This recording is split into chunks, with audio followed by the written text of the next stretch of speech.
There are winners, and there are losers, and there are people who have not discovered how to win. And all they need is some coaching. All they need is some help and assistance, just a little support. All they need is some insight or a different strategy, a plan of action to make some adjustments that will open up the key to a whole new future for them, that will give them access to the unlimited power that they have within themselves. That's all that they need.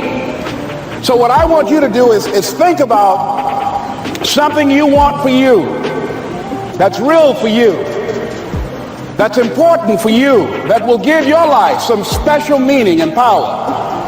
And I don't even want you to say, I can do that. I don't want you to assume that. See, 5 years ago when I started out in this area, I would not have been able to make the mental leap that I would be up to where I am right now.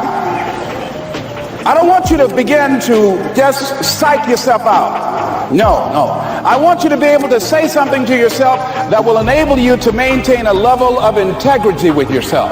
That when you say this, even when you face tremendous setbacks, it will be a benchmark to keep you in the game, to keep you moving forward and experimenting and readjusting your strategy and your plan of action, continuously looking for ways to win. So what is that something? When you got an idea you want to move on, you might not have the money, you might not have the education, you might not have the support or the resources you need. What is that something that can keep us going, that will enable us to act on our dream? What's one of those keys that will begin to help us to discover the secrets to our dream? Here's what I want you to repeat after me, please, with power and conviction. Say, it's possible. It's possible. That's all I want you to do when you look at your dream. Just say to yourself every day, it's possible. Just say that every day to yourself, it's possible. Because what does that do? See, it begins to change your belief system. See, the way in which we operate, ladies and gentlemen, it's a manifestation of what we believe, what's possible for us. Whatever you've done up to this point, all that it really is a duplication, it's a reproduction of what you believe subconsciously that you deserve and what's possible for your life. Most people operate out of their personal history, out of their memory, things they have done, things they've experienced, things they've seen, things that they have observed. What I'm suggesting that you operate out of a larger vision of yourself. I want you to see yourself doing what you want to do, experiencing what you want to experience, having what you want to have, doing what it is that gives your life some meaning and value. Operate out of your imagination, not your memory. Because whenever you look at where you want to go, I'm wanting to warn you, you will have some conversation back here after you go through the data that you've experienced in life saying you can't do it. And so what you want to begin to do is ignore that inner conversation. Well, most people, ladies and gentlemen, when something happens to them, what they do is they begin to believe that that's the way it is. That's the way it's always been. And they can't see the possibility of it being any different.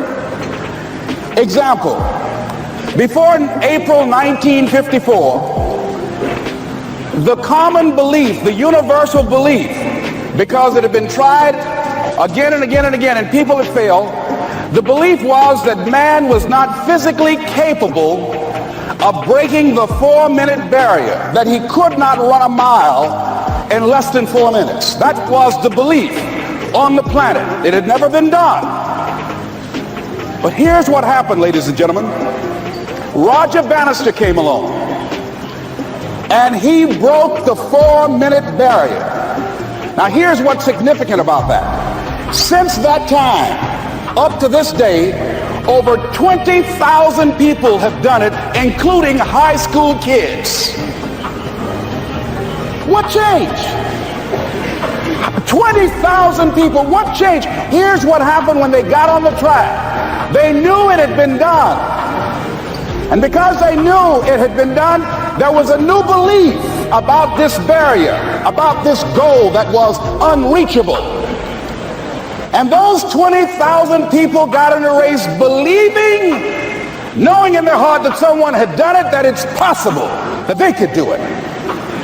And I'm saying that if you know anybody that had some goal, some dream, something they wanted to do, And they did it denying that you know in your heart that if someone has done it, then you can do it. It's possible. And that if someone can make their dream become a reality, that it's possible that you can make your dream become reality. And so as you begin to look at where you want to go, beginning to embrace that, it's possible. I'm blessed and highly favored. I've got a lot going for me. I got some good stuff in me. And it's possible that I can bring my greatness out here in the universe. That I can do what I want to do. It's possible I can write my own book. I can have my own business. I can take the trip and travel around the world. It's possible. I can bounce back from adversity and reinvent my life. It's possible. Regardless of where I am, the things can get better for me. It's possible. I'm thinking about two men right here in Chicago who are fairly successful, similar background, educated. They worked for a corporation for many years, and they were among many people that were laid off. Two guys who were very good friends. One went out looking for a job for several weeks along with the other one, and they faced disappointment and rejection again and again and again. They couldn't find any work, which is the story of many people across this country. One guy stopped. He became discouraged. He stopped going. He stayed home looking at television, became very argumentative and toxic with his wife, drinking beer, getting on the phone, talking to his other negative, unemployed friends. And he just gave up. The other guy kept looking for a job everywhere he could go. Every time he could get an opportunity, kept asking people, networking, checking the newspapers every day. Kept going everywhere he could, trying to find a job. You have too much education. You're overqualified. You won't be here long enough. He kept going. He kept going. He went to a place and said, look here, I tell you what, if you can't hire me, and I know you can use my talents, abilities, and skills, I don't want to sit home and do nothing. Just let me do some volunteer work. You don't have to give me anything, all right? I just want to work. I want to be busy. Guy said, okay, it's on you now, but don't expect me to give you anything. It's okay. This guy came in and worked. He was the first one there. The last one to leave was the best employee there. About 4 weeks later, one of the top managers quit. They were looking for a replacement. Guess who they selected?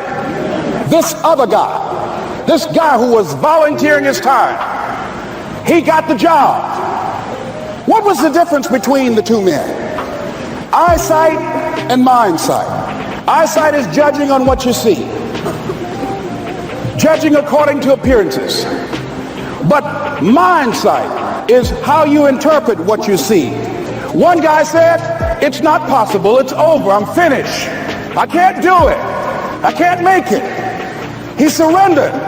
I've faced rejection again and again. I'm not going anymore. There are no jobs out there.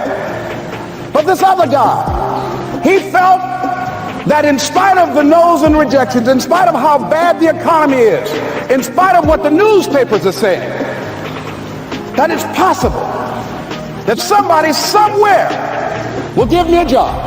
He just kept going, thinking it was possible. And guess what, ladies and gentlemen? That's what we have to do with our dreams. Because things happen to you in life that you can never, ever anticipate. And many times when those things happen, you want to give up. I remember when I was in broadcasting, when I was a disc jockey, I became very controversial, not only being a disc jockey, but I felt that radio was something that you not only entertain people with, but you also empower them, you educate them. And I got fired. I didn't just leave, they fired me. That was a shock. I said, wait a minute. They took my microphone. I thought that was who I was. No, ladies and gentlemen, it wasn't. I had to do something else. And I didn't know what else I could do. See, here's what I'm looking at. What are the uses for your life right now that you haven't even reached for yet? See, I believe that when you don't have enough encouragement to act on your dreams or ideas, or you're not enlightened enough, that life will act on you. See, life had moved on me and said, Les Brown, you have outgrown this. It's time for you to do something else. Well, I wasn't enlightened enough. organized some disc jockeys and got my job back.